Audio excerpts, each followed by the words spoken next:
അമുസ്ലിമായ ഒരു വ്യക്തി വന്നുകൊണ്ട് ഒരു മുസ്ലിം പണ്ഡിതനോട് ചോദിച്ചു, എന്തുകൊണ്ടാണ് ഇസ്ലാമിലെ സ്ത്രീകളെ അന്യപുരുഷന്മാർക്ക് കൈ കൊടുക്കുന്നതിൽ നിന്ന് വിലക്കിയിരിക്കുന്നത് എന്ന്.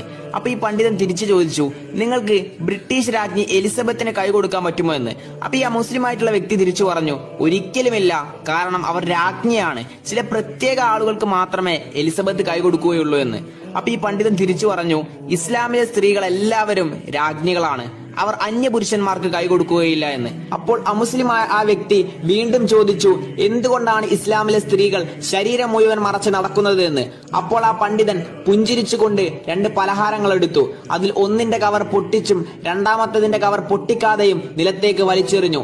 ശേഷം ആ വ്യക്തിയോട് ചോദിച്ചു, ഇതിൽ നിന്ന് ഒന്ന് തിരഞ്ഞെടുക്കാൻ പറഞ്ഞാൽ നിങ്ങൾ ഏതായിരിക്കും തിരഞ്ഞെടുക്കുക. അപ്പോൾ ആ വ്യക്തി പറഞ്ഞു, തീർച്ചയായും കവറുള്ളത്, കാരണം അതിന് യാതൊരു കേടുപാടുകളും സംഭവിച്ചിട്ടുണ്ടാകില്ല എന്ന്. അപ്പോൾ ആ പണ്ഡിതൻ പറഞ്ഞു, അതുകൊണ്ട് തന്നെയാണ് ഞങ്ങൾ ഇസ്ലാമിലെ സ്ത്രീകളെ അങ്ങനെ സംരക്ഷിക്കുന്നതും. അവർ ആർക്ക് വേണ്ടിയാണോ ഒരുങ്ങുന്നത് അവർക്ക് വേണ്ടി അവരെ സംരക്ഷിക്കുന്നു എന്ന്.